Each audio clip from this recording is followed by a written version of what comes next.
তো এবারে আমার ডেস্টিনেশন হচ্ছে পুরুলিয়ার বামনি ফলস। এই বামনি ফলস হচ্ছে পুরুলিয়ার ফেমাস একটি ফলস, যেটা দেখার জন্য প্রচুর লোক ভিড় করে।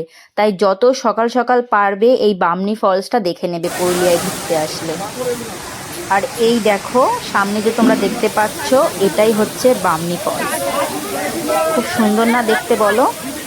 এই জন্যই বলছি পুরুলিয়ায় ঘুরতে আসলে কিন্তু সকাল সকাল এই বামনি ফলসটা তোমরা দেখে নিও, কারণ যত বেলা বাড়বে এখানে ভিড় তত বাড়বে।